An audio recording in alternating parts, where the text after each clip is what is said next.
Greetings, War Thunderers. This is Longshot with a quick look at the F6F-5N. This night fighter variant of the Hellcat was introduced in patch 1.65, and at the time of making this video its battle rating stands at 4.7 in Sim and RB and 5.0 in Arcade. The plane differs from the standard F6F in that two of its machine guns have been replaced with 20mm AN/M2 cannon, and this bulge on the right wing houses radar, which of course has not yet been implemented in War Thunder. A glance at its armour shows the usual shielding for the pilot and the engines that you find on most mid to late war American fighters. The internals reveal a bunch of fuel tanks underneath the pilot, and no, these are not protected by any armour from behind or below, making you quite vulnerable to fire if attacked from those directions. I haven't yet researched the plane's upgrades. Indeed, I won't be doing so for quite a while as I've put the plane in mothballs. And the reason for that is its battle rating, which honestly is far too high for a fighter of its limited capabilities. Like many heavy US fighters, it loses energy very quickly in manoeuvres. It has poor acceleration, and it is an absolute liability if it's caught in a dogfight. It's easily outturned by pretty much every other single-engine fighter in the game. Its climb rate is mediocre, its top speed is good but not amazing. Its one saving grace is its decent roll rate at high speed. That, and the fact that its AN/M2 cannon are, in my experience anyway, probably the most effective 20mm in the game right now. But in researching this plane, which by the way took some 50,000 RP to unlock, I mainly flew the XP55, both because it was a premium which expedited the research, but also because it has much the same armament, 2 AN/M2 cannon and 2 50 cals compared to the Cannon Cat's 4. However, unlike the Cannon Cat, this plane has them all mounted on the nose, providing much more concentrated firepower. In addition, this plane is an excellent climber, with great handling in a dive and good energy retention and acceleration, and the ability to hang with many planes in a dogfight, which the Hellcat simply cannot do. And the XP55? It's rated at 3.7. But lest you think that it's a special case because it's a premium, consider the Cannon Mustang, also at 3.7, but it has 4 20mm Hispanos. Like the Cannon Cat, it can't dogfight and its climb rate and energy retention are mediocre, but it has more hitting power and its battle rating is probably about right considering its capabilities. Lastly, let's look at the research tree. At 5.0, you're getting into the start of serious bomber spam territory, which ruins arcade gameplay right up to the highest tiers. You could either try to average down to 4.7, probably by including the later P-38s, which I've honestly never been much of a fan of, or the F8F-1, which really struggles to shoot down anything with its 4 pop guns. And then you have the P-63s with their notoriously unreliable cannon, which in the current patch spark far too often to be considered useful. It's really not a great choice, is it? Or you could include the Cannon Corsair at 5.0 as well, which is a better plane at the same battle rating, and then fly the Hellcat as a reserve. But enough with talk, let's look at the tactics you can employ with this plane, and I know that I'm flying it in stock condition, but I don't expect that this would change much even if the plane was fully upgraded. The plane is suited to the humble role of mopping up enemies at low altitude. I've side climbed to about 3,000 metres. I won't go any higher, as there'd be fighters up there that I simply couldn't hope to compete against.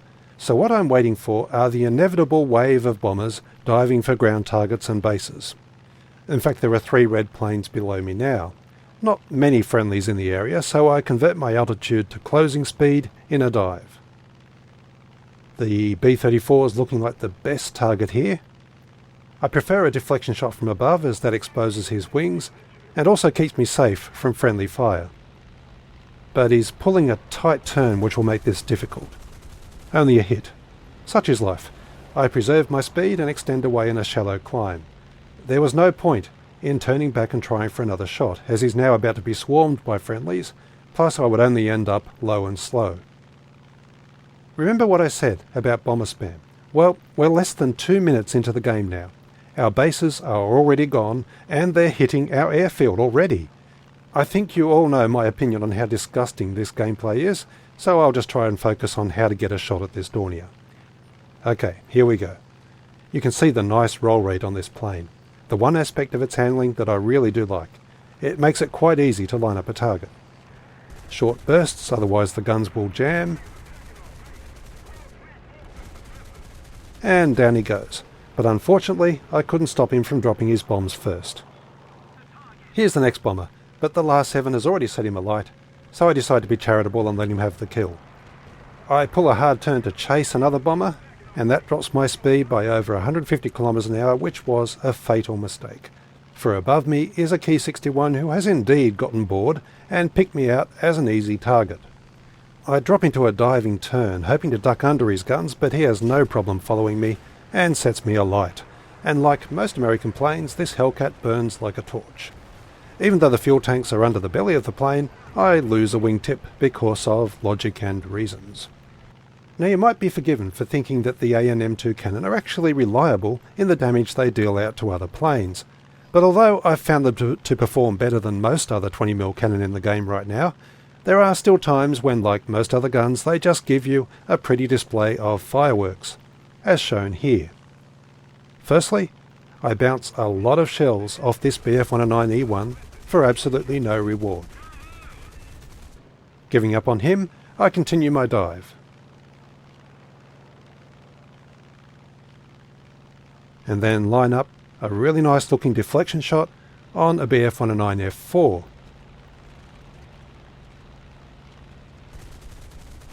Just another hit. I extended away, and because everyone was low, I was able to climb above them for another boom and zoom attack. Just got to pick out a target here. This P-39 looks promising. Here we go. Yep, another hit. But all is not lost. The 109E1 I shot at earlier has hit the ground and I've been credited with a kill. I couldn't climb above them this time, so I waited out to the side for the next wave to arrive. Okay, that's long enough. In we go.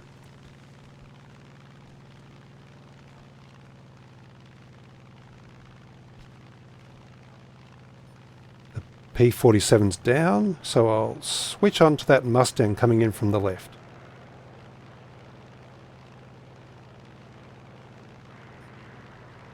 Not the easiest of shots here.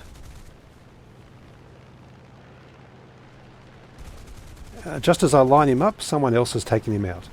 Them's the brakes. But as we're in control of the airspace over the runway, I decided to turn back quickly this time. And then the Key 100 presents as a promising target.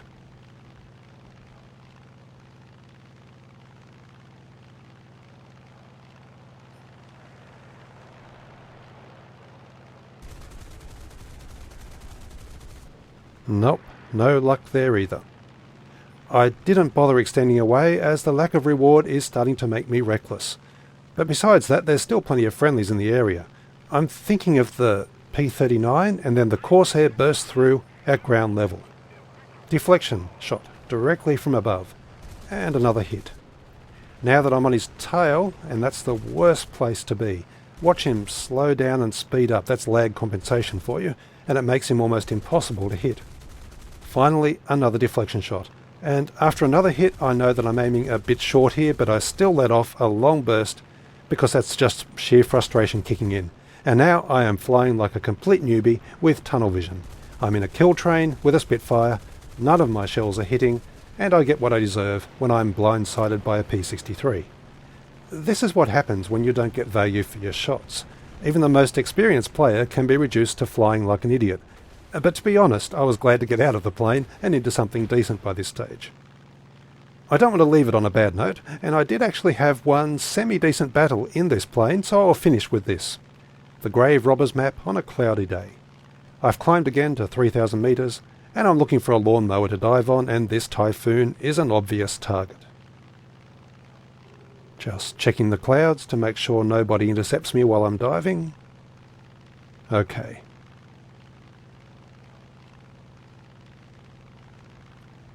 He's past the ground units now. Is he going to turn and dogfight? Doesn't look like it. Wait, here he goes.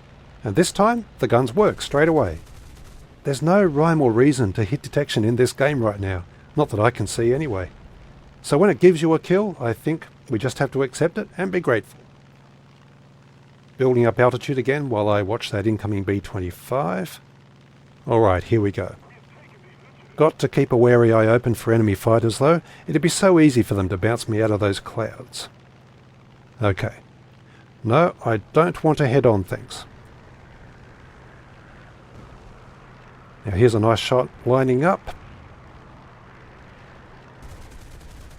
But a P-51 gets there first. That Stuka looks very tasty though. But we're back to sparkles. I'm extending away, and yes, down out of the clouds comes a boom and zooming 109. Thankfully, I am not his target this time. I actually ended up crossing to the other side of the battlefield in search of targets, as enemy bombers seem to be hiding in the clouds rather than dropping to low altitude, and their fighters are nowhere to be seen. Except for this B-7A2, who's been chased down by a P-61 of all things. So, once again, checking around me, you've really got to think defensively at all times when you're flying a plane like this. It looks like the B-7's committed to a dive bombing run. I'll see if I can pick him off when he pulls out. Love this roll rate. And yes, the guns work a second time. This almost feels like Christmas. So I continued further out this side of the battle, but this was one of those frustrating games where the enemy just kept flying away from me. Until this Spitfire appeared, flying fast and low, setting himself up for a boom and zoom. But I should have attacked a bit earlier, as I'm not really close enough. So I give him a brief burst to see if I can make him turn around. Which he does, but much too sharply for me to hit, so I just extend away. And suddenly, friendlies have swarmed in from everywhere, like seagulls on a half-eaten ham sandwich. I'll see if I can sneak in another shot.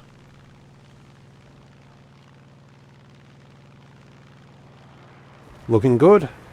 My rudder wiggles the plane around a bit though as I'm firing, so just another hit. Okay, third time lucky.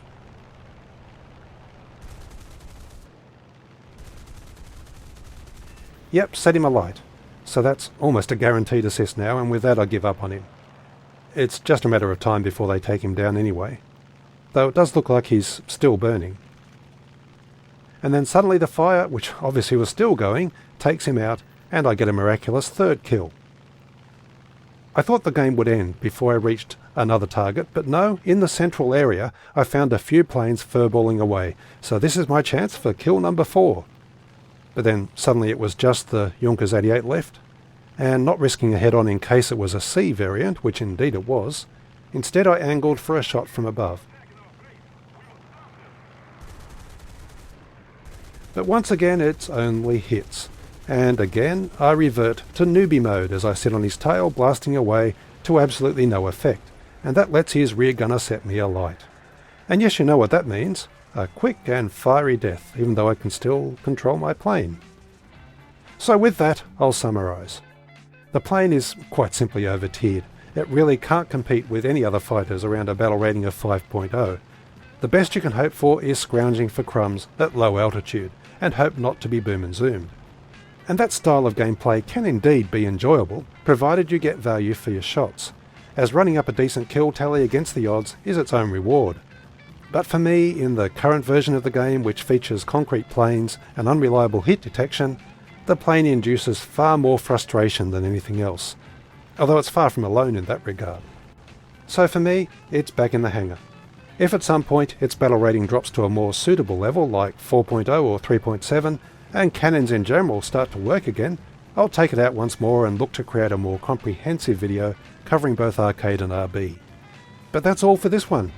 Next up, for a change of pace, I'll take a quick look at the art of surviving and thriving in a furball in arcade. Until then, good hunting, and I'll see you in the skies. But don't worry if I'm on the red team, because even if I get guns on you, the chances are I'll only succeed in scratching your paint. You don't even have to dodge. Just fly straight and ignore me as I empty a magazine in your general direction. Trust me, you're perfectly safe.